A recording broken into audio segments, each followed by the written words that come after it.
Good morning, everyone. Today we are going to start our new chapter, and its name is Solid Solution and Phase Diagrams.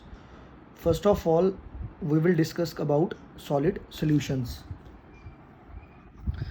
As I have written, आप यहाँ देख सकते हैं, it forms when the solute atoms are added to the host material. In other words, when elements completely dissolve in each other in liquid or solid state, the resulting phase is called solid solution. कहने का मतलब क्या है? Solid solution तब बनता है जब हम अपने होस्ट मटेरियल में सोल्यूट एटम्स को डालते हैं. अब हमारी सबसे पहली चीज़ कि होस्ट मटेरियल क्या होता है और सोल्यूट एटम्स या सोल्यूट वाला मटेरियल क्या होता है. होस्ट मटेरियल वो होता है जो लार्ज क्वांटिटी में होता है, और सोल्यूट एटम्स और मटेरियल वो होता है जो स्मॉल क्वांटिटी में होता है. For example, we have to make steel. As I written, we have to make steel. तो आपको सबको जैसे जनरली पता है, steel is a combination of iron and carbon. Generally iron large quantity में होता है, कार्बन कम क्वांटिटी में होता है. तो इससे ये चीज़ क्लियर होगी कि आयरन हमारा क्या होगा, होस्ट मटेरियल, और कार्बन क्या होगा, हमारा सॉल्यूट मटेरियल. उसके बाद जो दूसरी चीज़, सॉलिड सॉल्यूशन तब बनता है जब दो एलिमेंट्स कंप्लीटली एक दूसरे में डिज़ोल्व होते हैं, मिक्स होते हैं, या लिक्विड स्टेट में या सॉलिड स्टेट में. अब हम एग्जांपल लेके चलते हैं थोड़ा और क्लैरिफिकेशन के लिए. For example, we have atoms A and we have atoms B. B atoms are represented by shaded portions. जैसे ये थोड़ा डार्क एटम्स हैं तो उनको हमने बी माना, जो हमारे ये लाइट एटम्स हैं इनको हमने ए माना. मीन्स फॉर एग्जांपल फिर से बोल रहा हूँ कि this is iron, this is carbon. We represent A atoms as iron, B atoms as carbon. जब हम इन दोनों को मिक्स करेंगे तो we will get a solid solution. जैसे आप देख सकते हैं यहाँ पे एक ए एटम है, फिर बी एटम है, फिर ए एटम है, फिर बी एटम है, फिर ए एटम. मीन्स ये आपस में क्या हो चुके हैं, मिक्स. तो अब हमारा क्या बन गया, एक सॉलिड सॉल्यूशन. दो एलिमेंट्स जो हमारे पास थे, दैट इज़ ए एटम्स और बी एटम्स, उन दोनों को हमने मिक्स किया तो हमारे पास बना एक सॉलिड सॉल्यूशन जिसमें कुछ ए एटम्स हैं और कुछ बी एटम्स हैं. ये चीज़ क्लियर होगी. अब इसके बाद नई चीज़ आती है कि सॉलिड सॉल्यूशन कितने टाइप्स के होते हैं. जनरली हमने यहाँ पे लिखा है कि सॉलिड सॉल्यूशन जनरली दो टाइप्स के होते हैं. फर्स्ट टाइप होती है सब्स्टिट्यूशनल सॉलिड सॉल्यूशन, और सेकंड होती है इंटरस्टिशियल सॉलिड सॉल्यूशन. तो मैं पहले आपको सब्स्टिट्यूशनल सॉलिड सॉल्यूशन के बारे में बताऊंगा. For example, we have A atoms and we have B atoms.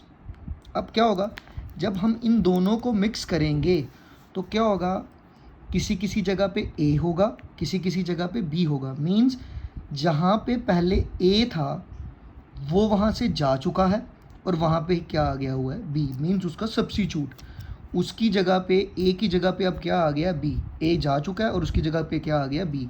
तभी इसको बोला गया सब्स्टिट्यूशनल. मीन्स एक सब्स्टिट्यूट आता है एक एटम का दूसरा एटम. अब ये फर्दर दो टाइप्स के होते हैं, दैट इज़ रैंडम और ऑर्डर्ड. जो हम सब्स्टिट्यूशनल सॉलिड सॉल्यूशन की बात कर रहे हैं, ये फर्दर अब दो टाइप्स के हैं, that is random and ordered. Random में क्या होता है, हमारे पास एक कोई भी सीक्वेंस नहीं होती जिससे हम ये बता सकें कि कहाँ से ए एटम उठा और कहाँ से बी एटम आया.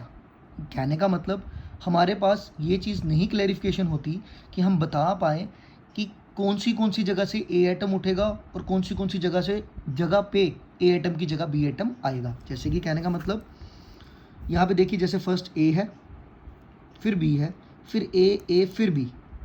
सेकंड लाइन की बात करते हैं, first A then B then A. Third की बात करते हैं, that is B A then B.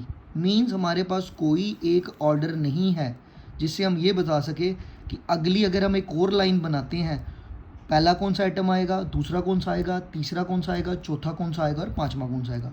ये चीज़ हम क्लियर नहीं कर पा सकते. मीन्स हमारे पास एक ऑर्डर नहीं है जिस ऑर्डर से ए एटम जा रहा है और बी एटम आ रहा है. अब हम इसके बाद बात करेंगे ऑर्डर्ड सब्स्टिट्यूशनल सॉलिड सॉल्यूशन. उसकी फिगर मैंने ये बनाई है. अब इसमें देखिए, एक ऑर्डर में ए एटम जा रहा है और बी एटम आ रहा है। पहले ए था, यहाँ पे ए होना चाहिए था, बट जब हमने सॉलिड सॉल्यूशन बनाना है तो हम दोनों को मिक्स करेंगे, तो ए की जगह पे क्या आ गया, बी, फिर ए, फिर बी, फिर ए। दूसरी लाइन में देखिए ए बी ए बी ए। तीसरी लाइन में देखिए A B A.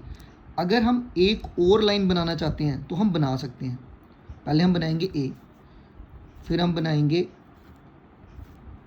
B, again ए, फिर हम अगेन बी, देन अगेन ए। मीन्स हमारे पास ये चीज़ क्लियर हो चुकी है कि हमारे पास एक ऑर्डर है जिस ऑर्डर में ए की जगह बी आ रहा है।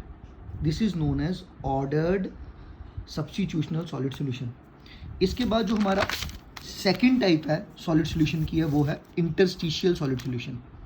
सबसे पहले मैं आपको बताना चाहता हूँ इंटरस्टिशियल साइड कौन सी होती है। जैसे for example we have 4A atoms जो अपनी अपनी लोकेशन पे बैठे हुए हैं, इनके बीच की जो स्पेस होगी इसको हम बोलते हैं इंटरस्टिशियल साइड।